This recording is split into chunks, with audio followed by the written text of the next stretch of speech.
Good morning students. तो आज हम सीखेंगे मैट्रिसेस का ये एक और पार्ट, मल्टीप्लिकेशन ऑफ मैट्रिसेस।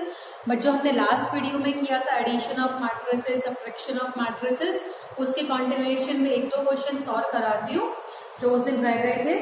एक है हमारा, हमने डायगोनल मैट्रिक्स किया था, याद हो तो। डायगोनल मैट्रिक्स क्या होता है? Diagonal matrix is a square matrix जिसमें सिर्फ डायगोनल एलिमेंट्स नॉन जीरो होते हैं, बाकी सब जीरो होते हैं ना, ठीक है।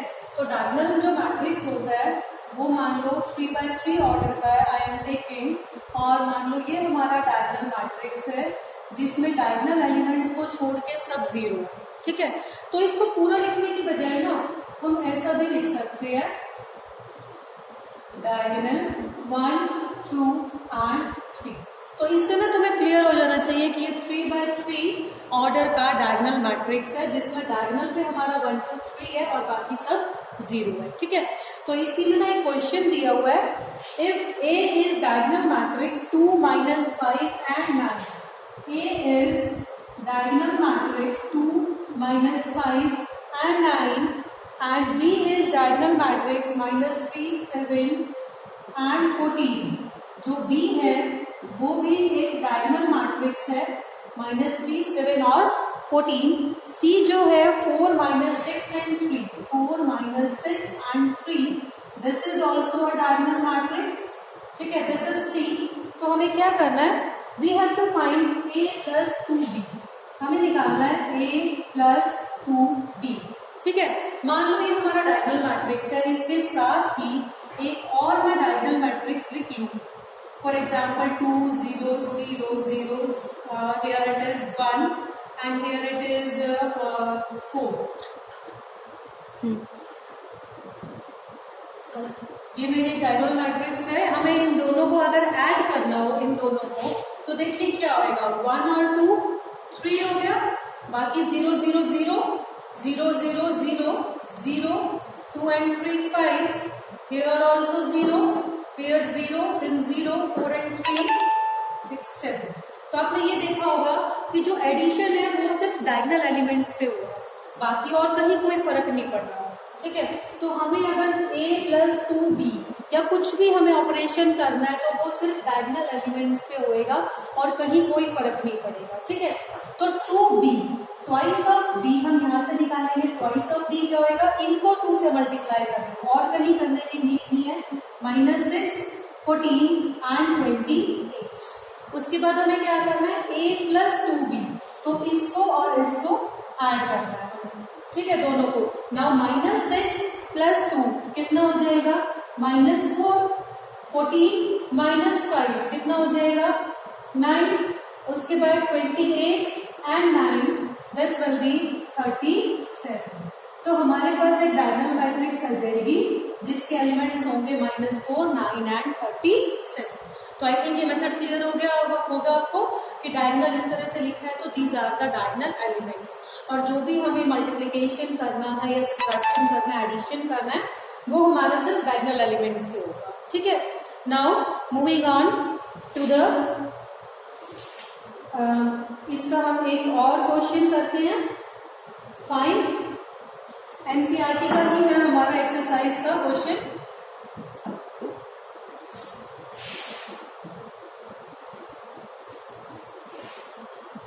Question number 10, solve for x, y, z and t। हमें x, y, z और t की वैल्यू निकालनी है। If twice of x, z, y, t plus 3 times 1 -1 0 2 is 3 3 4 5 and 6, ठीक है। We have to find the values of x, y, z and t।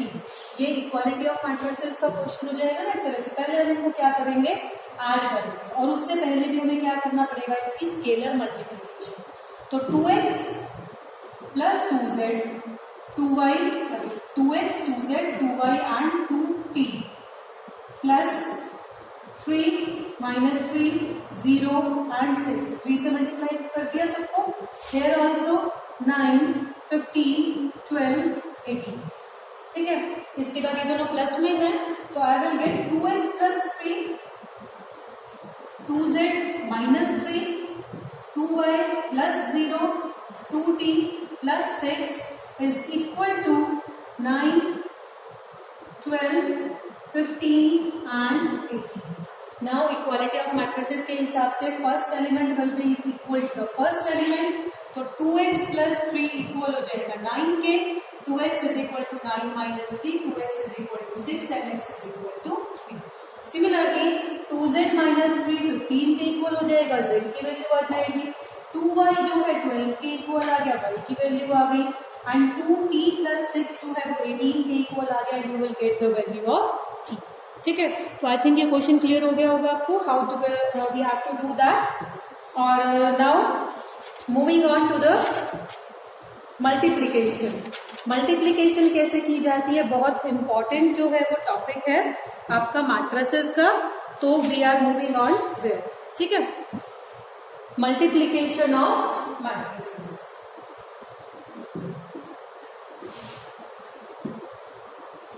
जैसे हमने addition की थी, एडिशन के लिए क्या होता है, जो मैट्रिसेस होती हैं उनका ऑर्डर सेम होता है, बिल्कुल सेम होता है, बट मल्टीप्लिकेशन में ऑर्डर सेम नहीं होना. ये देखिए क्या जरूरी है, मल्टीप्लिकेशन ऑफ मैट्रिसेस. अगर हमारे पास एक मैट्रिक्स है A जिसका ऑर्डर है m क्रॉस n, ठीक है, एक और मैट्रिक्स है जिससे हमें इसको मल्टीप्लाई करना है A मैट्रिक्स को, और उसका ऑर्डर है हमारा n cross p. n cross p क्यों लिखा है, क्योंकि इसका जो ये रोज होते हैं, ये कॉलम्स होते हैं. फर्स्ट मैट्रिक्स का जो मैट्रिक्स के जो कॉलम्स हैं वो सेकेंड मैट्रिक्स के रोज के साथ मैच करने चाहिए, तभी हमारी मल्टीप्लिकेशन हो सकती है, अदरवाइज नहीं हो सकती है. ठीक है, ये रूल है कि इसका फर्स्ट जो हमारा मैट्रिक्स है इसका कॉलम और इसके रोज सेम होने चाहिए. ठीक है, तो हमारे पास एक सी मैट्रिक्स आएगी जो m क्रॉस p ऑर्डर की हुई, मतलब it will have m rows and p columns. ठीक है, तो आई थिंक ये समझ आ गया होगा आपको, ये रूल है, इसको अच्छे से मतलब लर्न करना है आपको कि मल्टीप्लिकेशन में इसकी रोज फर्स्ट वाले के जो कॉलम्स है सेकंड वाले के रोज के साथ मैच करने ही चाहिए. ठीक है, now moving on to the property. सबसे पहले एक मल्टीप्लाई करके दिखा देती हूँ how we will do the multiplication. For example एक मैट्रिक्स है A, दी हुई है 1 0 1 2 2, here also 2 3 1 5, और एक और मैट्रिक्स है B 1 0 2 0 1 1 1 0 2 0 1 1. ठीक है, अब ये देखिए ये क्या है, 3 cross 3 and this is 3 cross 2. दिखाई दे रहा है, इसके जो कॉलम्स हैं जो इसकी रोज है वो सेम है. ठीक है, तो इसीलिए इनकी मल्टीप्लिकेशन पॉसिबल है, A cross B is possible. तो यहां मैं क्या निकाल रही हूँ ना, A B मैट्रिक्स, वो क्या होएगा, ध्यान से देखिए, रो बाय कॉलम चल रहा है. हमें फर्स्ट रो जो मैट्रिक्स आएगी पहले चेक करते हैं वो कैसी आएगी, 3/2 की आएगी. 3/2 का मतलब क्या है, 3 रोज होंगी उसकी and there will be 2 columns, 3 rows and 2 columns. ठीक है, अब चलना कैसे है, फर्स्ट रो को इस फर्स्ट कॉलम से मल्टीप्लाई करना है. 1 1 जा 1 प्लस 2 0 जा प्लस 3 2 जा. ठीक है, ये हमारा फर्स्ट एलिमेंट होएगा. तो क्या आ रहा है ये फर्स्ट एलिमेंट हमारा, देखिए 1 प्लस 2 1 प्लस 0 प्लस 6 और 1 कितना आ गया, 7. तो हमारा जो फर्स्ट एलिमेंट है दैट विल बी 7. ठीक है, सिमिलरली फर्स्ट रो को सेकंड कॉलम से मल्टीप्लाई करती हूँ. देखो 1 0 जा 0 प्लस 2 1 जा 2 प्लस 3 1 जा 3, तो 3 और 2 कितना आ गया, 5. इसमें स्टार्टिंग में हमें टाइम लगता है एक बार, बट जब हम यूज टू हो जाते हैं तो बहुत इजीली हो जाता है. नाउ सेकंड रो से स्टार्ट करते हैं. 0 फर्स्ट कॉलम को 0 1 जा 0 2 0 जा 0 2 2 जा 4, ओके, नाउ 0 0 जा 0, 2 1 जा 2 प्लस 1 1 जा 1, तो 2 और 1 कितना हो गया 3. नाउ थर्ड रो 1 1 जा 1 प्लस 2 0 जा 0, 5 2 जा 10, तो 10 और 1 कितना हो गया 11. नाउ 1 0 जा 0, 2 1 जा 2 एंड 5 1 जा 5, तो 5 और 2 कितना हो गया 7. तो ये हमारी मैट्रिक्स आ गई है. This is A cross B matrix. करना क्या होता है, हमें रो को कॉलम से करना होता है. This is row to column operation. ठीक है, फर्स्ट रो को फर्स्ट कॉलम से, देन फर्स्ट रो को सेकंड कॉलम से, उसके बाद सेकंड रो लीजिए, दोनों कॉलम से किया, देन थर्ड रो लीजिए एंड दोनों कॉलम से कर दिया. ठीक है, अब ये चेक कीजिए हमारा A क्रॉस B आ चुका है. अगर हमें बोला जाए you have to calculate B cross A, ठीक है, तो क्या आप B क्रॉस A निकाल सकते हैं? B का क्या ऑर्डर है 3 into 2 और A का ऑर्डर है 3 into 3. तो क्या ये दोनों मैच कर रहे हैं? नहीं कर रहे. जो होना चाहिए मैच करना चाहिए. So this is not possible. तो मल्टीप्लीकेशन में जो हमारा मल्टीप्लीकेशन होता है मैट्रिसेस में, that is not commutative. First property ये होती है हमारी यूजुअली. यूजुअली का मतलब कभी कभार ऐसा हो सकता है कि जो AB है वो BA के बराबर आ जाए, पर मोस्टली क्या होता है कि BA, देखो यहाँ तो हमारा कंपैटिबल ही नहीं है, मतलब BA को तो हम कैलकुलेट ही नहीं कर पा रहे हैं. तो usually AB is not equal to BA. ठीक है, फर्स्ट प्रॉपर्टी ये रहती है कि ये कॉम्यूटेटिव नहीं होता है. सिमिलरली एसोसिएटिव की बात रहती है, usually it is not associative. ठीक है, उसके बाद एक हमने कॉमन प्रॉपर्टी पढ़ी है कि अगर दो मैट्रिसेस को मल्टीप्लाई करके हमारे पास 0 आ रहा है. आपने यूजुअली छोटी क्लासेस में, लोअर क्लासेस में पढ़ा होगा कि हमारे पास दो नंबर्स हैं m और n.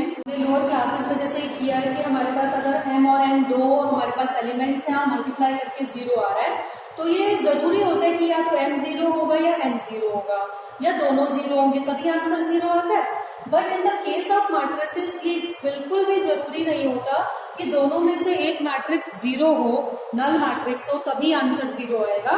अब ये देखिए, फॉर एग्जाम्पल मेरे पास 0 0 3 0 ये मैट्रिक्स है A and I have B matrix 2 0 0 0. ठीक है, इनमें से दोनों ही नल मैट्रिक्स तो नहीं है ना, ना तो ये 0 मैट्रिक्स है ना ये 0 मैट्रिक्स है. मैं निकाल रही हूँ A into B. A B matrix देखिए क्या करना है, फर्स्ट रो को फर्स्ट कॉलम से मल्टीप्लाई करना है. 0 2 जा 0, 3 0 जा 0, 0 आ गया. नाउ सेकंड कॉलम से 0 0 जा 0, 3 0 जा 0. सिमिलरली सेकंड रो को फर्स्ट कॉलम 0 2 जा 0, 0 0 जा 0, 0. Now second row second column 0 and 0. ये देखिए ए बी हमारा क्या आ चुका है 0. तो इसमें इफ A क्रॉस B 0 आ रहा है, मतलब 0 मैट्रिक्स है, that doesn't mean that either A is 0 or B is 0 or both A B are 0. तो ये बिल्कुल भी जरूरी नहीं होगा कि इनमें से कोई हमारा 0 होगा तभी आंसर 0 आएगा. ये एग्जांपल आपने देख लिया.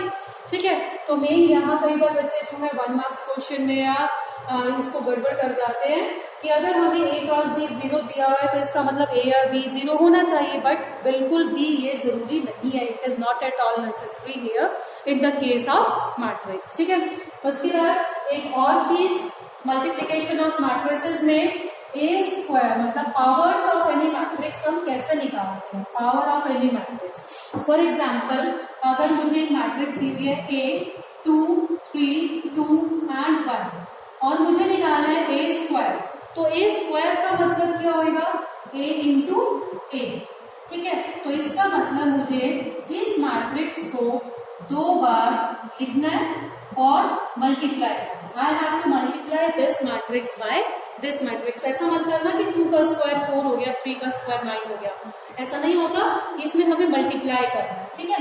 तो first row by first column, 2 2 जा 4 प्लस 3 2 जा 6। सिमिलरली सेकेंड कॉलम से करेंगे, 2 3 जा 6 प्लस 3 1 जा 3, 2 2 जा 4 प्लस 1 2 जा 2, 2 3 जा 6 प्लस 1 1 जा 1। तो हमारा मैट्रिक्स आ चुका है 6 and 4 10, 6 and 3 9, 4 and 2 6, 6 and 1 7। ठीक है, दिस इज द आंसर। तो ये आपको पता लग गया, ए स्क्वायर या ए क्यूब हमें निकालना हो, अगर हमें पावर्स निकालनी हो, ए क्यूब अगर हमें निकालना हो तो क्या करना है, अब इसको 3 बार करना पड़ेगा। 3 बार का मतलब जो ये आंसर आया, ए क्रॉस ए आ गया, this is my A square, इसको एक बार और ए से हमें मल्टीप्लाई करना पड़ेगा, then I will get my a cube. ठीक है, समझ में आ गया। अगर मुझे ए क्यूब चाहिए था तो पहले ए स्क्वायर निकालो, फिर उसको एक बार ए से और मल्टीप्लाई कर दो। तो ये था हमारा, हम पावर्स कैसे निकालते हैं मैट्रिक्स की। नाउ इसके ऊपर जो हमारे क्वेश्चंस हैं that we will do in the next video. आप टिल देन एक बार मल्टीप्लिकेशन ऑफ वीडियो को रिवाइज कीजिएगा। That's all for the day.